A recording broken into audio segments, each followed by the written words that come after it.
V Evropi kar četrtino toplogrednih plinov povzročijo stavbe. 75% vsega evropskega stavbnega fonda pa je tako iztrošenega, da bi ga bilo treba prenoviti. Toda na kakšen način? Rešitev za bolj zdravo bivanje imamo tako rekoč pred nosom, v naših gozdovih. Če bi v gradnji začeli več uporabljati les, bi koristili okolju in svojemu zdravju. Poleg tega gradnja z lesom nima nobenih omejitev, saj je ta naravni material primeren tako za postavitev malih hiš kot drznih nebotičnikov. V Izoli je denimo ravno letos zrasla prav posebna stavba, ki je glede na svojo vsebino in uporabljeni material svojevrstna zvezda zelene prihodnosti. Tole za nami je največja lesena stavba v Sloveniji, Inštitut InnoRenew v Izoli. V njem kar vre od idej, kje in kako vse les uporabiti pri gradnji oziroma prenovi, predvsem pa tukaj znanstveno eksaktno dokazujejo, zakaj se človek bolje počuti v lesenem bivalnem okolju. Gospa Kutnar, naš planet ima res veliko okoljskih izzivov in na nekatere izmed teh izzivov odgovarjate tudi tukaj na Inštitutu InnoRenew. Kateri so to?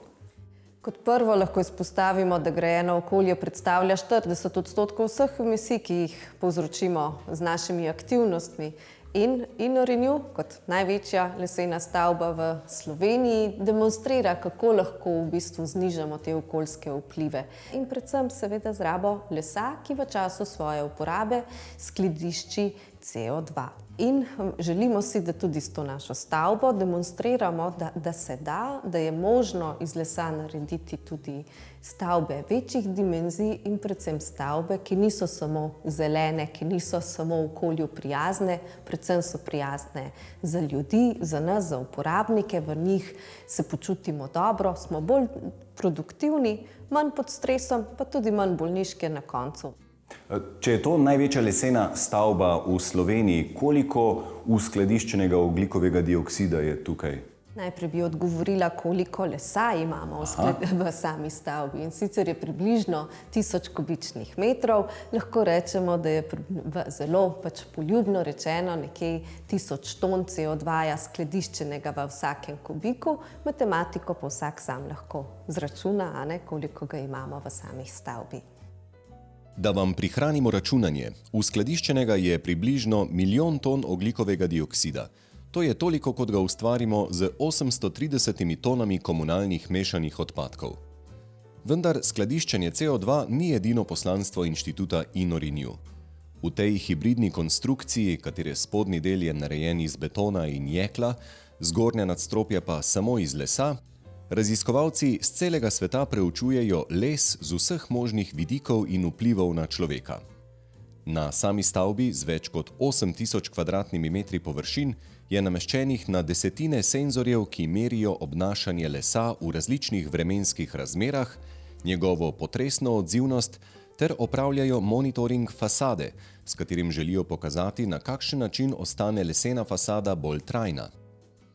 Prav tako na fasadi senzori preizkušajo obnašanje modificiranega lesa ter lesa premazanega z ekološkim premazom iz gliv, ki delujejo zaščitno in se tudi same obnavljajo.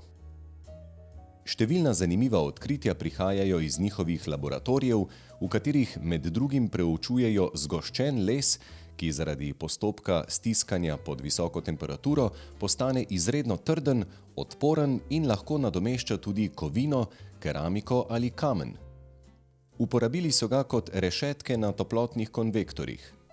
Iščejo pa tudi načine, kako odslužen les spraviti nazaj v proizvodnjo oziroma iz njega narediti novo vhodno surovino. V stavbi InnoRenew imamo nameščenih 9 laboratorijev, v katerih raziskujemo rabo lesa v grajenem okolju. Ko pa gremo širše, pa lahko naštevam laboratorije in sicer gremo tako na mikroskopske kot kemijske ravni. Drugače je to, da nam je uspelo združiti tako kemike kot psihologe, kot inženirje, kot lesarje in to je tisto, kar nas dela drugačne, interdisciplinarno raziskovalno delo. In zato tudi lahko trdim, da se nam ni zabati, da ne bomo tudi v bodoče za slovensko lesno industrijo kreirali produkte, s katerimi bodo prodrli v svet. Številna dognanja iz raziskav so uporabili tudi pri sami gradnji stavbe, da bi ta zagotavljala kar najboljšo psihično in fizično regeneracijo ljudem, ki se v njej zadržujejo.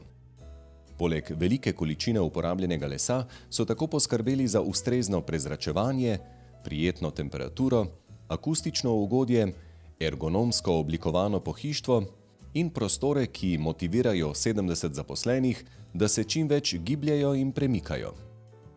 Ravno iz tega namena je dvigalo odmaknjeno iz njihovega vidnega polja. Pisarne in sejne sobe so primer dobre prakse, kako naj bo urejeno stimulativno delovno okolje, sicer pa so tudi same svojevrsten eksperiment. Oblikovane so namreč z različno količino vidnega lesa, kar naj bi v prihodnosti pomagalo doumeti, kaj je tista optimalna količina lesa v prostoru. Trenutno velja, da je to 60%, pri čemer ima v našem slovenskem okolju prednost svetel les, kot so smreka, jelka, bukev, hrast. Naj si bo v obliki stavbnega pohištva, opreme, parketa, stenskih in stropnih oblog ali pa samo detajlov. V tej stavbi se mi zdi, da kar mrgoli arhitekturnih biserov, posebnosti. Katere bi vi kot arhitektka izpostavili? Najprej bi izpostavila količino vidnega konstrukcijskega lesa. Zelo smo se potrudili, da ga čim več vidimo, da smo skrili inštalacije, da smo čim manj stropov zakrili z spuščenimi stropovi, da smo zunanji obod stavbe med okni pustili viden les, da smo recimo stopnišče, osrednjo stopnišče izdelali iz masivnega lepljenega lesa, ta stopnišča smo v enem kosu spravili skozi streho notri. Potem pa seveda količina vsega lesa, ki ga imamo na dotik, mize v prostorih, potem ograje, vrata, recimo lesene umivalnike imamo, ki so posebej zaščiteni z 7 sloji zaščitnimi, da voda ne pride do lesa in da ne more priti do nekih poškodb. Imamo veliko količino naravne svetlobe. To vse vpliva na udobje in dobro počutje v objektu. Hodimo po njem, se ga dotikamo in vonjamo. Nenazadnje pa ne smemo pozabiti še na tisti nevidni vpliv lesa na nas. Že to, da ga gledamo, dela čudeže, pospeši zdravljenje, zmanjšuje stres, ravno tako pa blagodejno deluje na akustični ravni. Torej, če pri vas raziskujete vpliv lesa na počutje človeka, a ste že prišli do rezultatov, da če človek samo gleda les, se dejansko začne samo zaradi tega že boljše počutiti? Seveda, smo imeli takšne raziskave tudi v tem smislu, da smo človeka izpostavili nekemu stresu in v prostoru, kjer je bil obdan z lesom, je prišlo do manjše količine stresa. In to povezujemo s tem, da enostavno les nas pripelje k naravi. Mogoče bi celo lahko rekli, da če imamo leseno hišo, se bomo v njej manj prepirali. Jaz upam, predvsem pa se mi zdi zanimivo ravno ta aspekt zdravja, da bi lahko z lesenimi stavbami zmanjšali nivo obolelosti. V bolnišnicah bi lahko izboljšali zdravje ali pa pohitrili okrevanje ljudi. Meni bi bilo kot arhitektki največji poklon, da bi lahko oblikovala stavbo, v kateri se bo manj farmacevtskih produktov uporabljalo, v katerih bomo manj zdravil jedli in bomo na ta način človeku pomagali, da ostane bolj zdrav. In zato je tukaj vaša inštitucija, da dokaže, da se splača živeti obdan z lesom, ne? Tako je, ja.